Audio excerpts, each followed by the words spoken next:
l'écrivain liégeois Francis Baudouin. Chimiste de formation, il a choisi à celui de l'enseignement. Depuis 4 ans, Francis Baudouin enseigne et écrit. Il vient même de reprendre des études de philosophie. Anne Merkelbach. Nous sommes donc en 2067. La guerre de Guinée a eu lieu. Le pape Urbain IX tente de récupérer la chrétienté vacillante. Les partis égalitaires, religionnaires et élitistes ont remplacé les partis traditionnels. Les ressources naturelles s'épuisent. 2062 a connu le crash énergétique. On ne circule plus en voiture, mais en rhino pousse-pousse. Marseille prépare le bicentenaire de Notre-Dame de la Garde, mais depuis l'arrivée d'un navire guinéen, la ville subit attentats et enlèvements. Le narrateur Lambert Fontaine, paléontologue, et son ami Laurence Lagneau, professeur de philosophie, seront mêlés à tous ces incidents mystérieux et parfois effrayants. Les incidents d'ailleurs se succèdent aussi vite que les 23 chapitres qui composent ce roman. Si la trame est romanesque, 2067, l'inévitable affrontement, est avant tout un roman philosophique. Francis Baudouin. Philosophique dans mon esprit ici veut dire qu'il essaye d'éveiller chez le lecteur et chez tous les hommes un bon réflexe, c'est-à-dire de se mettre dans une perspective d'amélioration de notre situation. J'ai mis l'histoire dans une perspective vraisemblable, qui est la continuation de l'époque actuelle, et je crois qu'il n'est pas invraisemblable que nous arrivions, à quelques détails près bien entendu, qui sont précisément les détails romanesques, à une situation telle que je la décris. Je voudrais démontrer que ce retour à l'état de nature n'est pas purement une vision poétique, mais que c'est une nécessité de vie. Qui sort son troisième roman, et c'est la troisième fois qu'il vient dans cette émission d'ailleurs. Francis Baudouin, bonjour. Bonjour. Alors c'est un roman qui s'intitule 2067, l'inévitable affrontement, c'est paru aux éditions Clés littéraires. Et en fait, vous vous inscrivez, je ne sais pas si vous en êtes conscient, et si c'est important pour vous, mais dans ce qu'on va appeler la spéculative fiction, c'est-à-dire tout ce qui a suivi Orwell, etc., et qui, aux États-Unis, a donné des gens comme Philippe K. Dick, Kurt Vonnegut. La spéculative fiction, c'est prendre un peu la situation de maintenant et puis extrapoler un défaut ou un manque, avec la différence que Vonnegut et Philippe K. Dick, c'est-à-dire les Américains, pensent toujours plutôt spectaculaire, et que vous, si on devait spécifier, ce serait plutôt une spéculative fiction à l'européenne, c'est-à-dire branchée davantage sur le culturel et le cérébral, l'intellectuel. D'ailleurs, à un moment donné, dans votre roman, vous dites la seule chose qui nous reste, c'est la connaissance. Oui, c'est exact. J'aime bien votre approche. En fait, moi, évidemment, je n'ai absolument pas voulu copier quiconque, mais c'est vrai que j'ai été très, très intéressé par Wells, Huxley, Orwell, tous ces romanciers qui, fin 19e, début 20e, ont raconté pas mal d'histoires relatives aux découvertes scientifiques récentes à l'époque. Je vois évidemment l'avenir, moi je l'ai intitulé 2067, inévitable affrontement, c'est-à-dire que je me propulse dans 70 ans. Tout proche. C'est tout proche, oui. En fait, il s'agit d'un roman d'anticipation. L'intrigue se passe à Marseille en l'an 2067. Pourquoi 2067? C'est-à-dire que c'est le bicentenaire de Notre-Dame de la Garde, cette statue de la Vierge et de l'Enfant qui trône au-dessus de la ville. Et il va se passer en 2067 évidemment des événements extrêmement importants. Je laisserai au lecteur le plaisir de découvrir ces événements. Il me semble que notre civilisation connaîtra dans ce laps de temps de profonds bouleversements. Je pense que la croissance économique, entre autres, n'aura pas pu poursuivre son rythme actuel. Il y aura une récession sans précédent.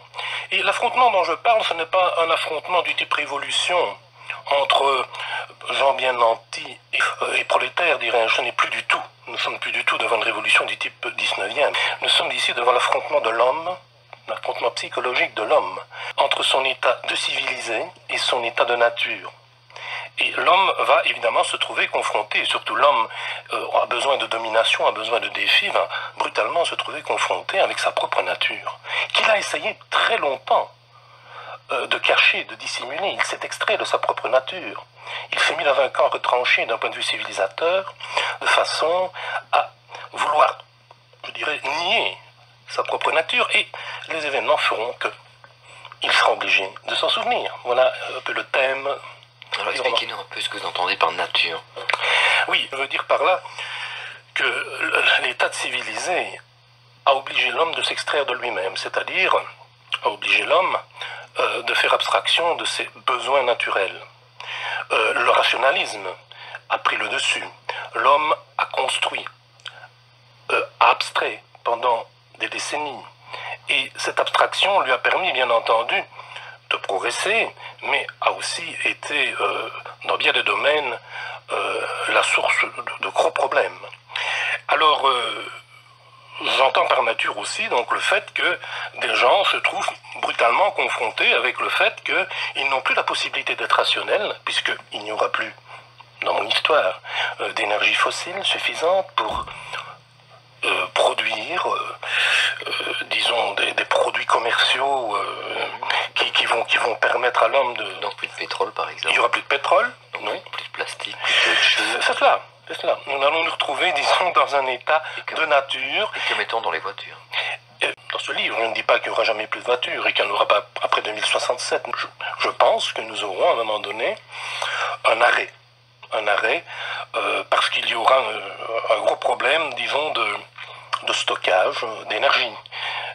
C'est ce que j'aime. Évidemment, je ne veux pas non plus faire de ce roman un essai philosophique, mais c'est vrai qu'on ne peut pas nier qu'il y a une trame philosophique, car l'état de nature, pour répondre à votre question, c'est ce que j'appellerais le syndrome de l'état de nature, le syndrome de la naturalité, autrement dit, un état psychologique qui va traumatiser de civilisation, un affrontement psychologique entre l'état de civilisé et l'homme. Ce syndrome touchera plus particulièrement les hommes habitués au défi, à la domination de son prochain, dans tous les domaines, que ce soit le pape, Urbain IX, qui à l'époque... Donc il y en aura toujours. Il y en aura toujours, mais c'est un des derniers. Oui, oui c'est un des derniers. La prophétie de Saint Malachie devient tout à fait réelle dans le roman. Il y aura des managers.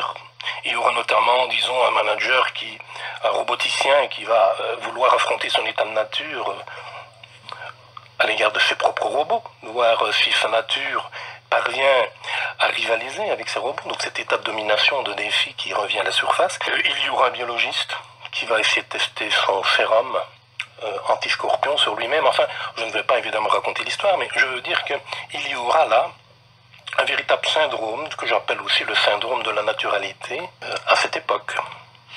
Bien, on va se retrouver dans quelques instants. Je rappelle que notre invité Francis Baudouin vient de sortir, il y a quelques semaines maintenant, un roman d'anticipation qui s'intitule 2067, l'inévitable affrontement. Et à propos d'affrontement, vous serez ce soir en confrontation, pas en affrontement, mais en confrontation avec Caroline Lamarche, qui a eu le prix Rossel 96 avec Le Jour du Chien aux éditions de Minuit. Vous serez ce soir à la Maison Sauveur à partir de 20h, Parc des Sources à Chauffontaine. On se retrouve dans quelques instants, on marque une pause. 2067, l'inévitable affrontement, c'est un roman d'anticipation. Et je disais, le pape est pas omniprésent, mais il est fort important dans votre roman.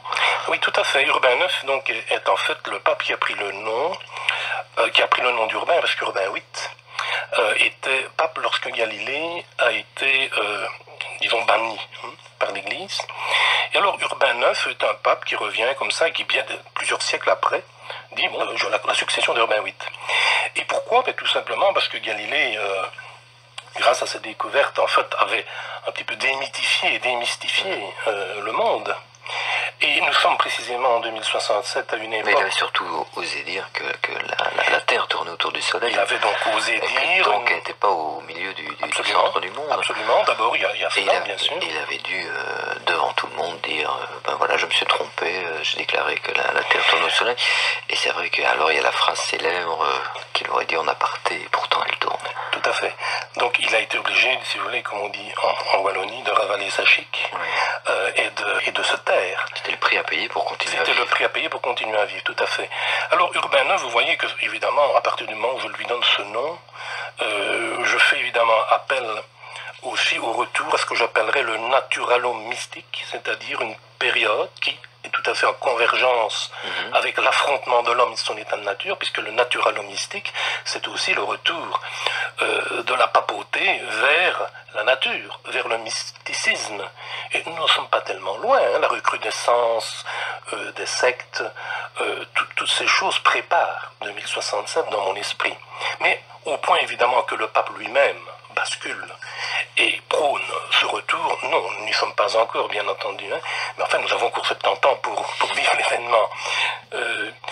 Évidemment, il le pape a fait un rêve, je ne raconterai pas, je répète à nouveau le livre, mais le pape a fait un rêve extrêmement important, qui va ou non se révéler exact à la fin du roman. Et c'est pour ça que j'attribue beaucoup d'importance au pape dans ce livre. Oui. Bon voilà, alors ceci dit, immanquablement, c'est un peu le monde d'aujourd'hui qui se retrouve en 2067. Hein. C'est le monde d'aujourd'hui, c'est comme vous l'avez dit tout à l'heure, hein, c'est la projection du réel. C'est une spéculation sur l'avenir. Ce qui se passe maintenant. Tout à fait. Si vous pensez que ce livre peut faire changer des choses, quel est votre espoir quand vous écrivez? Mon espoir quand j'écris, et franchement c'est un espoir qui est, je dirais tout à fait modeste, hein. Je ne pense pas que... Pour ne pas dire chimérique. Oui, je dirais peut-être. Mais je dirais en tout cas que mon espoir, c'est que, je dis simplement ceci, c'est que si parmi les milliards d'êtres qui sont sur la Terre, chacun entamait un processus comme le mien, je suis convaincu, en tout cas, je ne prétends pas être un être parfait, loin de là, vous savez, mais je dirais dans ce domaine en particulier, je pense que le monde tournerait beaucoup mieux, que les gens seraient beaucoup plus solidaires, beaucoup plus respectueux d'eux-mêmes, du prochain, qu'est-ce qui nous manque? De la Terre. Ce qui nous manque, je pense qu'il nous manque d'abord la volonté d'être d'un bonheur en partage, c'est-à-dire un bonheur en partage, une solidarité. Cette solidarité ne peut pas se faire s'il n'y a pas aussi une sobriété de vie, c'est-à-dire que si nous ne faisons pas un effort globalement, socialement, au niveau de la sobriété, j'ai d'ailleurs l'intention, je vous le dis puisque vous me posez la question, d'écrire un essai qui s'intitulerait Le bonheur respectueux ou la sobriété en partage, parce que j'ai vraiment le sentiment qu'on ne peut plus continuer dans une croissance économique comme elle l'est aujourd'hui. Il va falloir trouver, disons, des solutions mondiales importantes. Et voilà mon concept. Donc ceci prépare un peu cela. Mais ceci n'est qu'un roman. Il n'a pas la prétention de donner un cours à mes lecteurs. Mais je peux aussi, et j'ai l'intention de le faire, préparer l'avenir par un essai dans le concept que je viens de vous énoncer.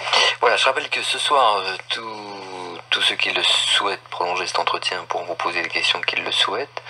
C'est à 20h, c'est à la Maison Sauveur de Chaudfontaine. Et sinon, le bouquin s'appelle 2067, l'inévitable affrontement. C'est un roman d'anticipation. Et c'est dans toutes les bonnes librairies, bien sûr. Francis Baudouin, je vous remercie.